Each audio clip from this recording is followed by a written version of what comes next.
desglosar un poco esta primera ecuación que hemos visto acá, esta primera ecuación de pi sobre 32 de a la cuarta, de i a la cuarta, por ejemplo, en de diámetro externo al cuadrado más diámetro interno al cuadrado, por diámetro externo menos diámetro interno. En su caso, esta segunda parte de la ecuación, también desglosarla y decir diámetro externo más diámetro interno. Esto puede servir en algún momento para hacer algún trabajo con relación a lo que se llaman tubos. Ahora bien, les decía que cuando estamos trabajando con un tubo o un cilindro sometido a torsión, se nos presenta lo que se denomina tensión cortante de torsión. La tensión cortante de torsión, al igual que el cortante en elementos estructurales sometidos a cargas uniformemente repartidas o a cargas puntuales, también en este caso, por efecto de la torsión, por efecto de ser un momento, aparece un esfuerzo cortante. Y en vez de llamarlo B o Q, como quieran ustedes, lo vamos a llamar tau, el esfuerzo cortante de torsión. Para un cilindro circular hueco, macizo, sometido a la tensión cortante de torsión a una distancia del centro del eje, a una distancia ρ, Voy a bajar un poco acá. A una distancia ρ del centro del eje, viene dado por otra fórmula que me estoy sacando de la manga. Pero en los ejercicios vamos a deducir estas formas. ¿De dónde salen estas formas? Entonces les decía que si este es el círculo de la sección del cilindro, el diámetro externo, en el punto central, el centro de gravedad de este elemento, va a comenzar a nacer lo que se llama la tensión cortante de torsión y va a tener una variación a lo largo del radio. En el punto central, donde está el centro de gravedad, el valor de la tensión cortante de torsión es 0. Conforme nos vamos acercando hacia el borde del cilindro, ahí tenemos el valor máximo de la torsión. Acá está el valor máximo de la torsión. Y ese valor máximo de la torsión es el momento torsor por ese valor ρ que se llama, dividido entre el momento polar de inercia. Este ρ podemos emplazarlo por el radio, por el valor del radio, porque ahí es donde está el máximo valor de la tensión cortante de torsión. Por lo tanto, esta fórmula se convertiría en momento torsor por el radio dividido entre I sub P. Con esto podemos calcular ese valor de la tensión, de la tensión cortante de torsión, el valor tau. Entonces, como hemos hecho para hacer los cálculos correspondientes, como hemos hecho en todo lo que hemos visto hasta ahora, si un cilindro está sometido a un par, o a dos pares, o a n pares de torsión en equilibrio estático, si cortamos, como hemos hecho, como hemos hecho en los anteriores casos, y hablamos de un esquema de cuerpo libre, el momento torsor que está trabajando a la izquierda va a ser equilibrado con el momento torsor en sentido contrario que está trabajando a la derecha. Pero si yo corto en un cierto punto, internamente se me va a producir una tensión de torsión acá. Por lo tanto, entonces, ese corte me permite mantener en equilibrio la sección. Las fuerzas resultantes exteriores a la mitad que se estudia y están en equilibrio. Entonces, las fuerzas exteriores resultan que son de fuera del cilindro y mantienen el equilibrio. Y ahora vienen las hipótesis.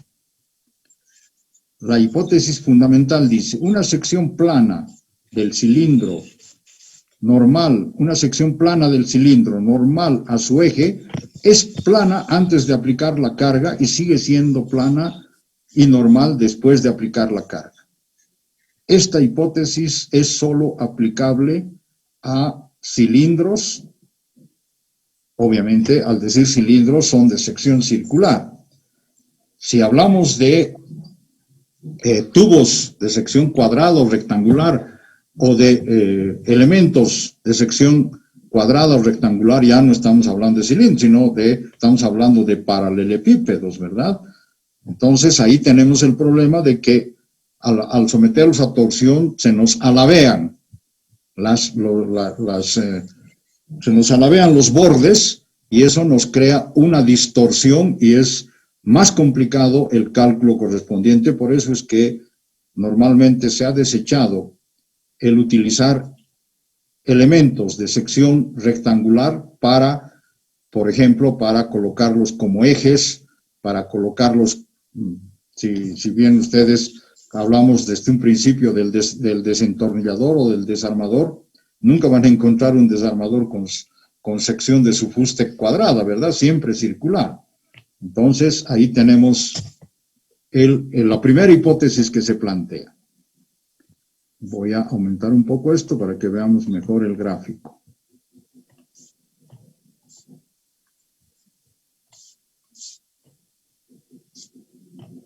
Esta es la deformación que va a sufrir, con lo cual nos va a permitir calcular el tema del cortante, la deformación por cortante. Veamos entonces. Teníamos hace rato un cilindro cuyo eje es recto, paralelo, o mejor dicho, con una línea recta paralela a su eje. Lo hemos sometido al par de torsión, una en un sentido y la otra en otro sentido, y esa línea recta ha sido modificada y ha pasado al punto B. Se ha creado un ángulo alfa longitudinal, un ángulo teta transversal y a la distancia que existe entre A y B la vamos a llamar gamma. Por eso la hemos puesto con un arquito acá sobre el valor de gamma. Quiere decir que esa distancia es esta que está acá. Parte de el círculo o de la circunferencia de la sección. Bajando un poco esto. La generatriz OA, esta generatriz OA, se deforma hasta OB, hasta acá, cuando se aplica la torsión. El ángulo que forma es alfa, este ángulo alfa. La deformación unitaria por cortante, o sea, esta deformación unitaria que se produce acá, este arquito que estamos mostrando acá por cortante gamma, en la superficie del cilindro es gamma igual a tangente de alfa. ¿Verdad? Gamma es igual a tangente de alfa. Básicamente, como es un ángulo muy pequeño, el ángulo que se va a formar ahí, aquí lo estamos mostrando un poco más grande, pero realmente es un ángulo muy pequeño. Entonces, ese gamma, ese arquito que tenemos acá, lo podemos considerar casi una recta y es igual a tangente de alfa. Como alfa es muy pequeño, este gamma podemos aproximarlo al valor de alfa. En radianes. Por geometría de la figura, entonces tenemos alfa igual a AB sobre L. Alfa es AB sobre L. Por lo tanto, entonces va a ser radio por el ángulo teta dividido entre L. Y como gamma es igual a alfa, gamma va a ser igual a R por el ángulo teta dividido entre L. Como se supone que la sección recta o es recta mejor, el diámetro antes de aplicar la carga, perdón, como se supone que la sección es recta antes de aplicar la carga, luego de aplicar la misma sigue siendo recta. Por lo tanto, el valor cuando se... No estoy leyendo bien, disculpen.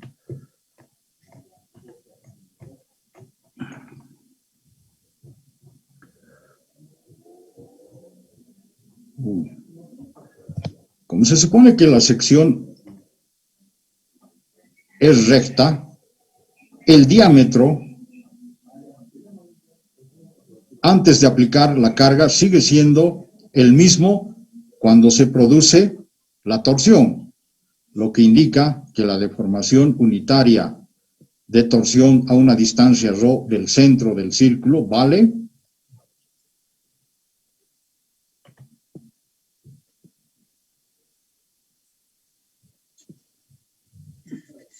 gamma sub ρ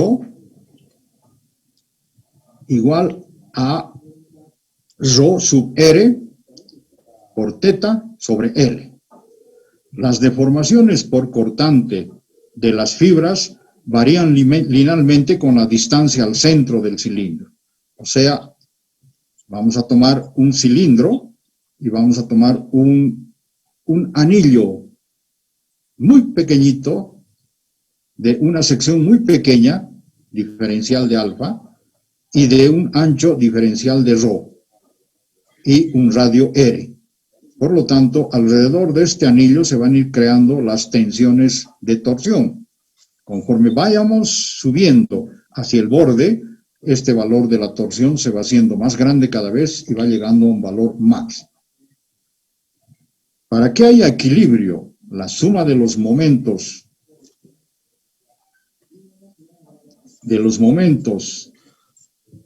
de las fuerzas cortantes tau repartidas sobre toda la sección circular es igual al momento torsor aplicado.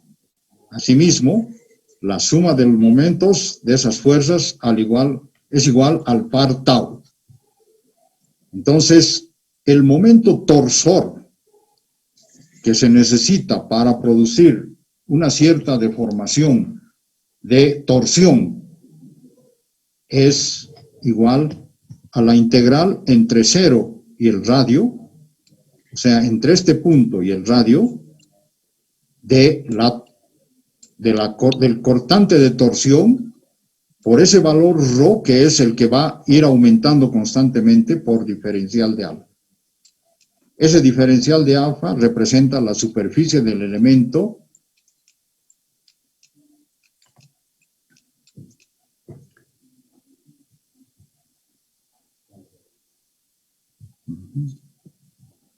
se me ha ido muy abajo.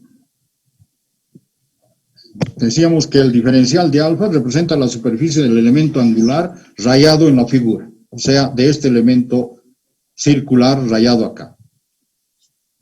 Por lo tanto, entonces, las tensiones cortantes varían con la distancia al eje geométrico. Tau sub ρ por ρ es igual a tau sub r por r, constante.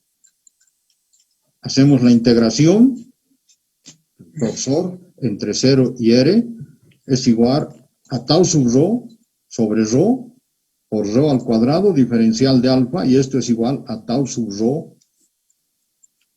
dividido entre ese valor ρ, que es nada más ni nada menos la distancia entre el centro y el borde, o sea, parte del radio, integral entre 0 y r de ρ al cuadrado, diferencial de alfa. Y esta integral no es nada más ni nada menos que el momento polar de inercia. Por lo tanto, entonces, la torsión tau va a ser igual a tau sub ρ por el momento polar de inercia dividido entre ρ, y si despejamos tau sub ρ, va a ser el momento torsor por un valor ρ, que es la variación del radio desde 0 hasta r sobre el momento de inercia. Y esta tensión de cortante va a tener unidades de kilogramos por centímetro cuadrado. Aquí he hecho un análisis dimensional. El momento torsor es kilogramos por centímetro. Rho está en centímetros porque es nada más la dimensión del radio. Y el momento polar de inercia es centímetros a la cuarta. Todo se me anula, estos dos con 2 de los centímetros a la cuarta, y me queda kilogramos por centímetro al cuadrado. Otra hipótesis. Para deducir que tau es igual al momento torsor por el radio, en este caso directamente, sobre el momento polar de inercia, se supone que las secciones planas permanecen planas. Aquí entonces vamos a introducir otro concepto. Módulo de elasticidad en cortante. Estoy introduciendo varios conceptos para que posteriormente con los ejemplos vayamos deduciendo y determinando para qué nos sirven cada uno de ellos.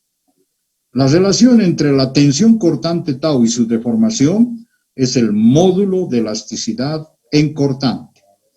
¿Se acuerdan lo que era el módulo de elasticidad lineal?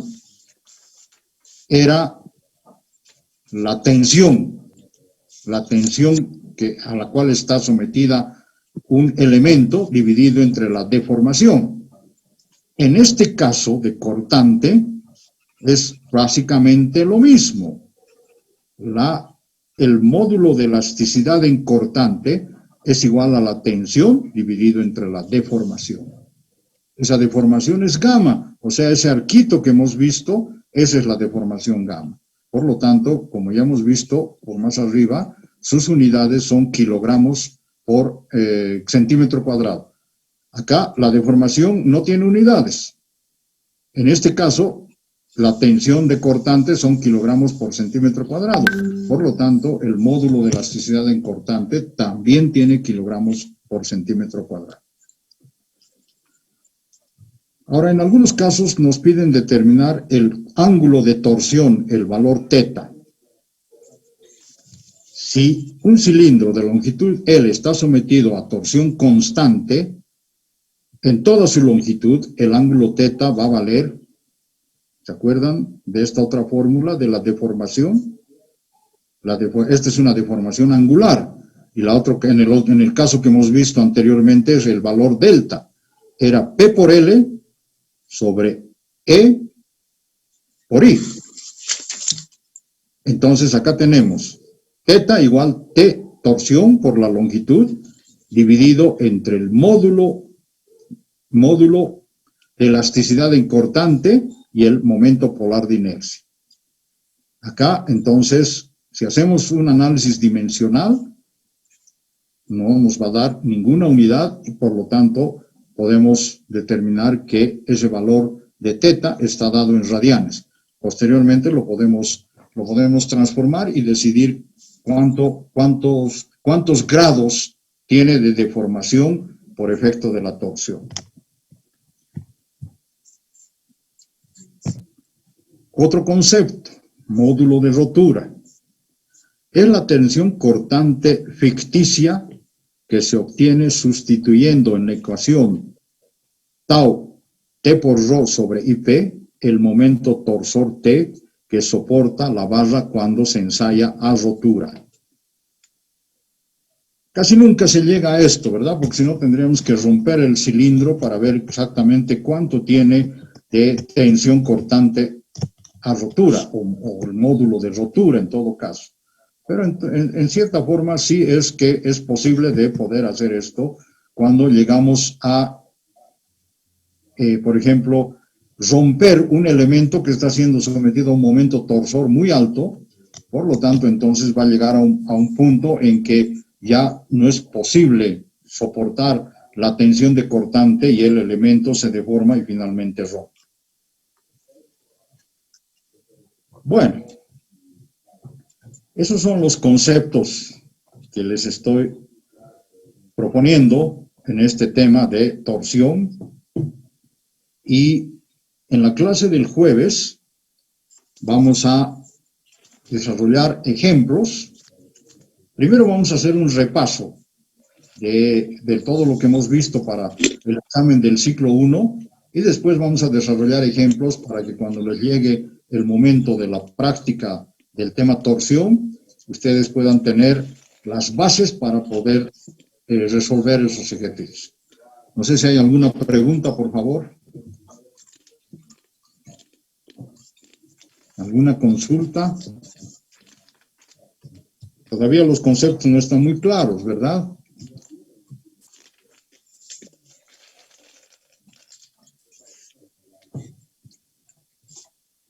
¿Hay alguna consulta?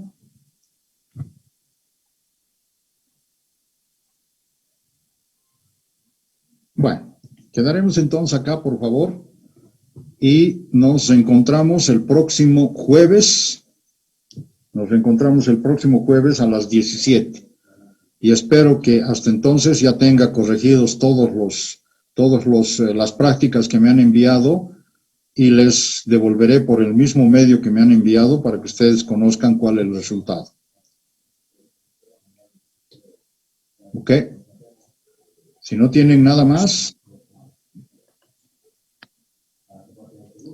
Ya, Inge, gracias. Ok. Está bueno, Inge. Nos vemos el jueves. Gracias, Inge. Nos vemos el jueves a las 5, por favor, a las 17. Ya, Inge, hasta luego. Vaya bien. Chao, hasta luego. Cuídese, ingeniero. Hasta luego. Hola, ingeniero. Está haciendo mucho viento y eso es peligroso. Está haciendo mucho viento y es peligroso. Cuidado que se contagien con alguna enfermedad o resfrío.